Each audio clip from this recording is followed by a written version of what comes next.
Easter is about hope. And if there's one thing we've learned in this past year is how much we depend on hope. And hope is what was taken away from us. Everything we put our hope in was stripped from us, and in a way that none of us could have possibly have predicted. And so it's forced everybody to ask really important questions like, what am I counting on?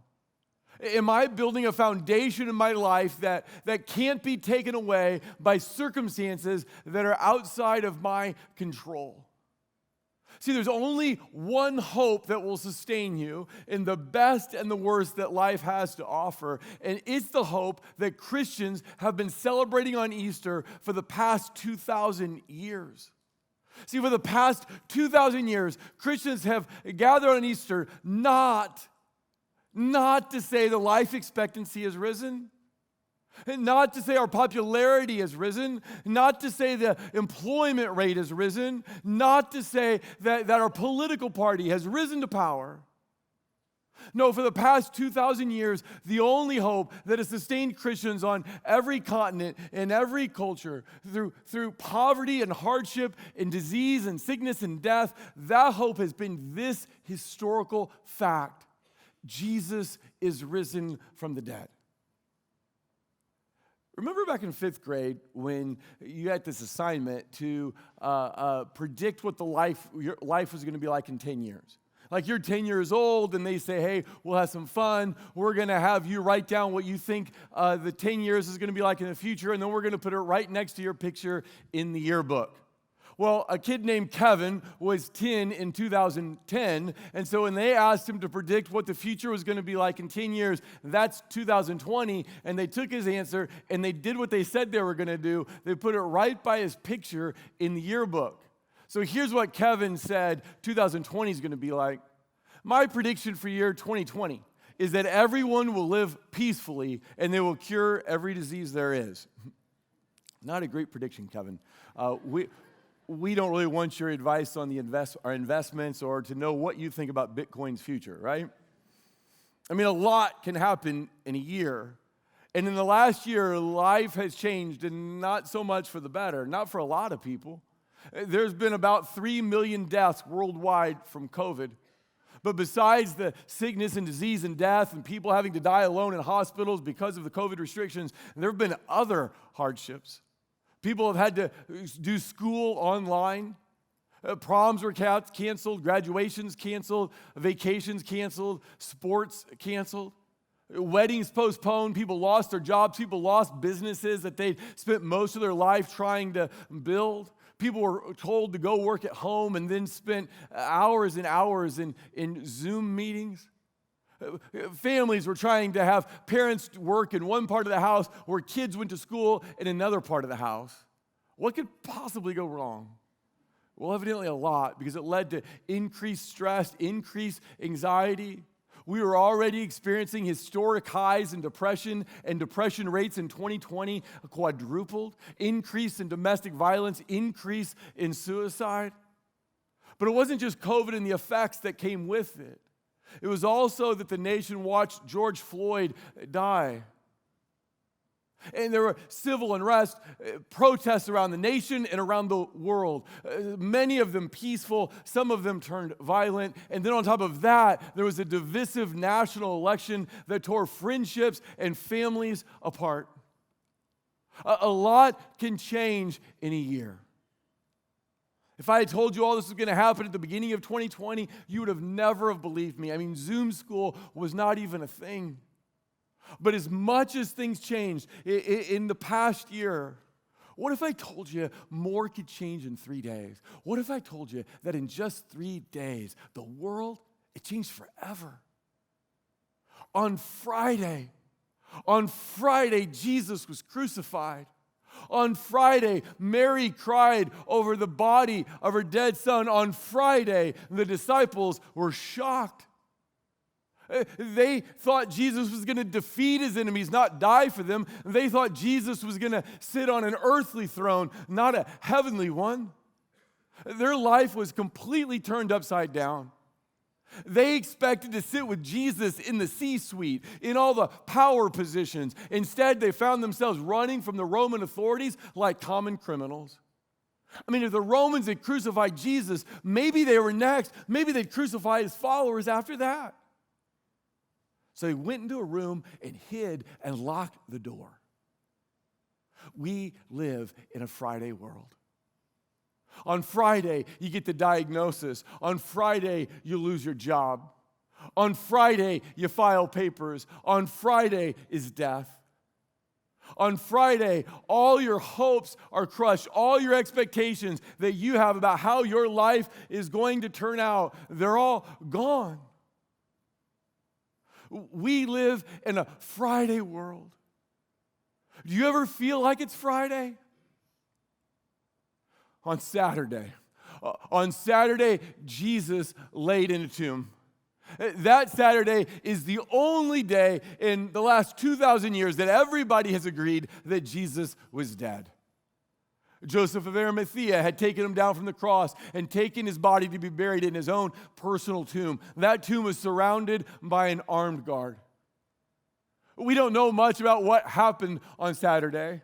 The Bible is pretty silent. Saturday is the day with no name. It's in between Good Friday, where Jesus was crucified, and Easter Sunday, where he was raised from the dead. It's the in-between day. In between joy and sorrow, in between confusion and certainty, in between the bad news and the good news. On Saturday, the disciples have to process all the things that had happened. On Saturday, they felt a little silly, like they had chased another false Messiah who promised more than he could deliver. Two of Jesus' followers were walking down the road together, and here's what they said. We had hoped he was going to redeem Israel. We had hoped that Jesus was the one who was going to restore God's people, restore the earth. We had hoped. It's past tense because when Jesus died, their hopes died with him. They know that a Messiah is not supposed to be crucified in shame by the Romans. That's not how the story is supposed to turn out. Do you ever feel like you live on Saturday? Because on Saturday, a lot of people, they give up hope. It's the in-between day, in between the diagnosis and the operation, in between your big fight and whatever comes next, in between infertility treatments and taking the next pregnancy test, in between filling out the adoption papers and completing the home visits and bringing a child home. In between completing the job application and hearing back from what you hope is your future employer. Saturday is a day of waiting for your phone to ring, waiting for your email to refresh, waiting for the text to come in, waiting for the person to respond to your apology. On Sunday, Jesus rose from the dead. On Sunday, the resurrection changed everything. But maybe not in the way you think. You see, it's no surprise that businesses commercialize Easter and turn it into an opportunity for you to buy the world's greatest candy, Peeps. Oh, I swear they're good. If you try one today and think of me. It's no surprise that Hallmark sentimentalizes Easter and turns it into a day to buy cards with cliches like the flowers are blooming and spring is coming. That's not a surprise. None of that's a surprise. But here's what is a surprise. What is a surprise is that Christians misunderstand Easter. Christians misunderstand the most important holiday in their faith. Christians turn Easter into saying, you go to heaven when you die. Did you know that the Bible never talks about the resurrection in that way? In the Bible, the resurrection is Jesus' declaration that he is the Christ, God's anointed king. That's the story of the Gospels. The stories of the Gospels is how the true King Jesus has defeated every rival king. King Herod and his family, Caesar, the king of the Roman Empire, sitting in his palace in Rome. He defeated Satan and all of his dark powers. Jesus' opponents, they thought they had defeated him when they crucified him, but they had only enthroned him. Jesus won by dying. Jesus won by sacrificing. Jesus won by giving his life. And then it's after the resurrection, when he had been raised from the dead, that he declared this truth found in Matthew 28. All authority in heaven and on earth and all around the earth has been given to me. Jesus declared that he is the reigning king, the universal king, the only king. And Jesus is returning to earth to bring his kingdom here. And Jesus is going to bring his kingdom of righteousness and justice, his kingdom of truth and mercy, of grace and peace. You see, it's Friday now, but Sunday's coming. When Jesus rose from the dead, hope won. And not the cheap hope that your life will turn out how you want or that you get everything you want. No, the genuine hope that this life isn't all there is. The genuine hope that justice will one day fill the earth as the waters cover the sea. The genuine hope that death does not have the final word, because the final word, it belongs to God. You see, it's Friday now, but Sunday's coming. In the Middle Ages, maps were not used like we use them today. Like when they came up with maps, they were not designed to tell people where things were. They weren't used for travel. If they wanted to travel somewhere, they would employ a guide to help them do that. A map was designed to tell things how things should be. So here's a map in Europe and Asia and Africa. It's not drawn to scale or anything. It looks like reality. But notice at the center of the map is Jerusalem. And if we could look closer, at the center of the center is the temple. This is how things should be, they say. God dwells in the temple. God dwells at the center of the earth. You see, the temple was God's way of saying that he was not abandoning earth. The temple was not some gateway to get out of here.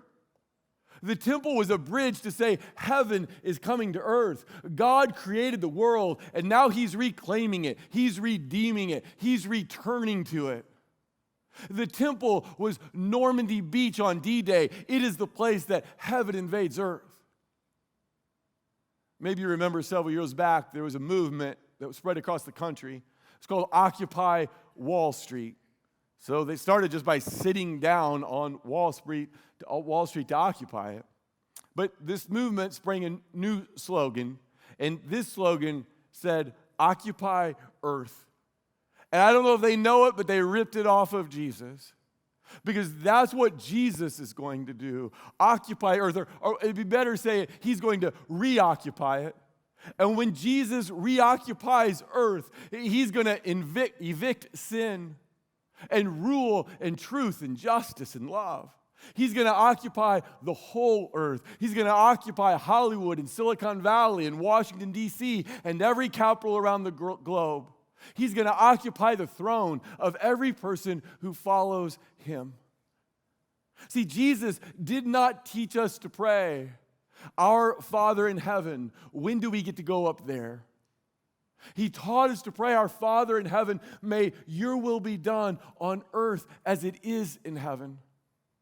So when Jesus brings his kingdom, sin will be forgiven. The marginalized will be welcomed in. The nobodies will become somebodies. The poor in spirit will be blessed. The least will be the greatest, and the last will be first. We are Sunday people living in a Friday world. We are the people of the resurrection living in a dying world. It's Friday now, but Sunday's coming. Jesus is bringing heaven to earth. What we want to do is we want to live in a way that it gives people in our community a taste of heaven. We want them to get a taste of grace. We want them to get a taste of the resurrection joy. We want to do that by giving our city a present. A present to the people who are the most forgotten. A present to people who are the most overlooked. A present to the people who are wondering if anyone cares about them this morning, if anyone knows what they're going through. It's been a hard year for people. Some of us have done fine, but others, it's been a big struggle. And so we want to throw a surprise party, a grace party, a resurrection party, a Sunday party. In 2019, just about 18 months ago, in the fall of 2019, this church, you guys, you gave $465,000 in like 10 days. In 10 days, you gave $465,000 and above and beyond all your other giving.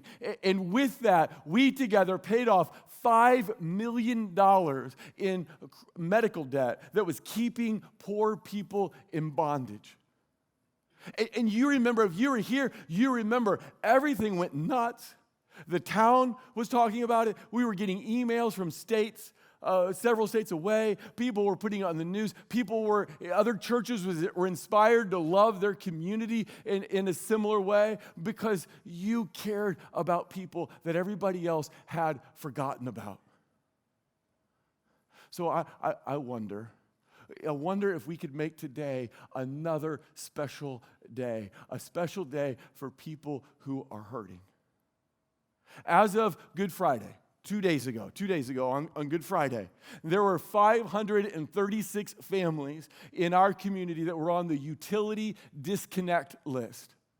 Now, that list is exactly what you think it is, a list you would never want to end up on. It's a list of people whose utilities, barring some kind of crazy miracle, are going to be disconnected. Their lights and power are going to be turned off, and that very well may and probably lead to eviction. I'm asking today if we would be that miracle. I'm asking if we would be an answer to their prayers. I'm asking if you'd do it again. I'm asking if we could raise, in the next 10 days, 2 weeks, $400,000 to pay off all the utility debt of everybody that's on that disconnect list, to give them a fresh start, to let them know that people care about them and know what they're going through, and then use all the rest of that money to help other people in similar situations. I want to tell you some stories. These are real people and real stories. The only thing I've done is change the name. Susan would be the first to tell you that her life is a bit of a mess. She's got 4 kids. She's been homeless for a while. Love Columbia, one of our great ministry partners in the area, they helped her find a job. And now she can move into a rental, but her past utility debt won't allow that to happen. For Susan, it's Friday. Cindy cleaned houses for a living, but COVID took away her job and her income, and she's fallen behind on her utility debt. Cindy is living on Friday. Katie came here during the pandemic from Chicago. She was trying to get her kids out of the gang violence, but she can't move in somewhere because she doesn't have money for a utility deposit. For Katie and her kids, it is Friday. But we are Sunday people. We are Sunday people who get to announce good news to a Friday world. Now, if you're thinking, let me put it this way. I think I know where your mind goes, at least some of you. If you're like me, this is where your mind goes. Maybe this isn't you, maybe it's just me. But what I go to is well, but the people on that disconnect list, some of them, do they really deserve the help? Or maybe they were irresponsible. Will they really appreciate it? You're thinking, if you're like me, you're thinking, I'd love to help people who work hard and deserve help. Let me explain to myself and to you. We are not creating welfare policy or economic policy. We're not a government agency. We are a church. We declare good news. We extend grace. God calls us to be a blessing in our community. So on Good Friday, 2 days ago on Good Friday, we did not call the city and say who is on the disconnect list that deserves help. All we did is said, who's on the disconnect list that has a debt that they cannot pay? And that's because on Good Friday, 2,000 years ago, Jesus did not go to the cross and die for the deserving. He did not rise for the responsible. He died and rose for sinners, wait for it, who had a debt that they could not pay.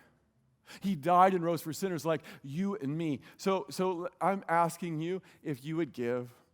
What you do is you text "Give Light." There's no space in between. "Give Light" to 55678. And last time we did this, when we paid all the medical debt, we had people like high school students, college students. Everybody participated. It was one of the coolest things. It's just everybody got involved. Some people gave $1, some gave $5, some gave $10, some gave $100, some gave more. Give Light, all one word, 55678. You can give now, you can give after you pray about it. But what would God have us do to be Sunday people in a Friday world? And if anybody asks why did you give, or why did the church just say, we are ready for God's kingdom to come, and so we are practicing grace, the same kind of grace to our neighbor that Jesus gave to us, because Jesus is bringing heaven to earth. It's Friday now, but Sunday is coming. In 1888, there was a magazine called the Columbia Chess Chronicle, and it told a story about a chess master.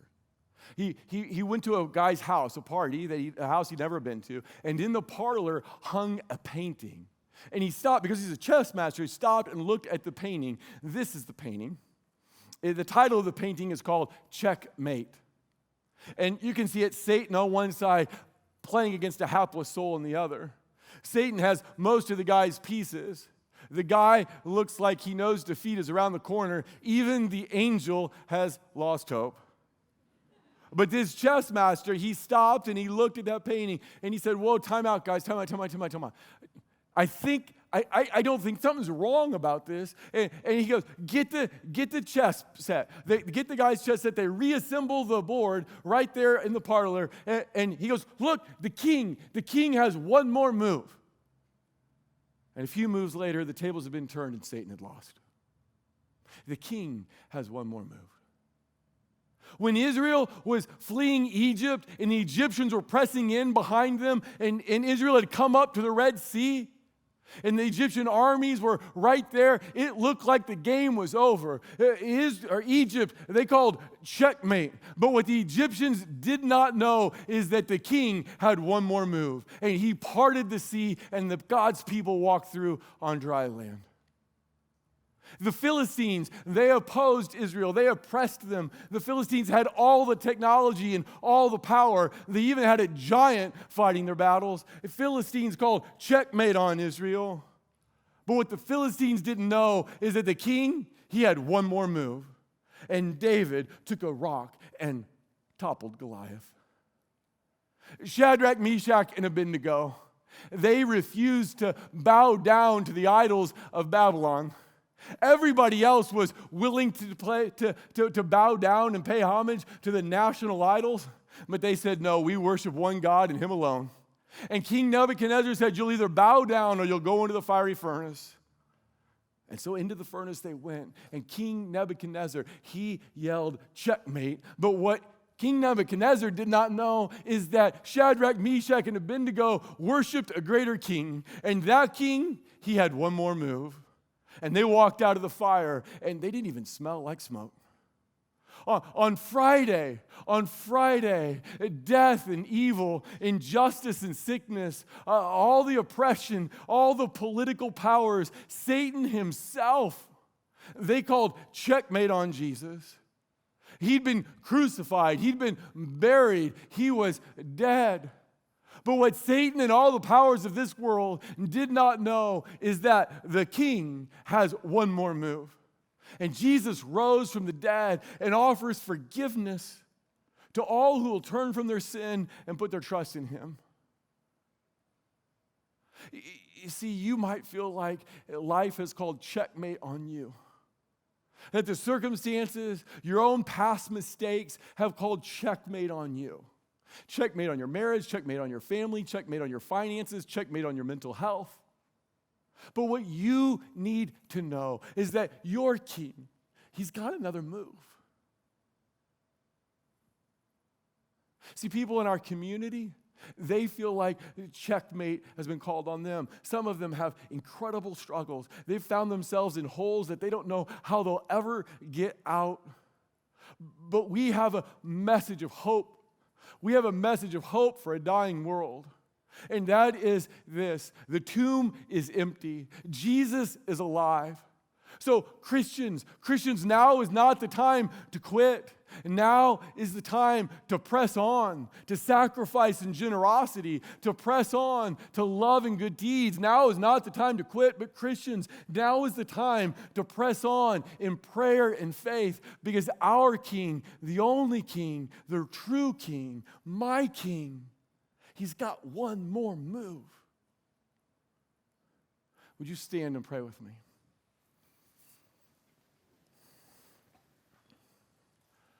Jesus, I pray for everybody here and everybody who is participating, worshiping online. Everybody in our community who feels as though checkmate has been called on them. I pray that you would open our eyes, that we would see that Jesus is alive and that our King has one more move. May we be a blessing in our community, Jesus. Please make it so. In your name we pray. Amen. Thanks for coming. Go. Have a great Easter.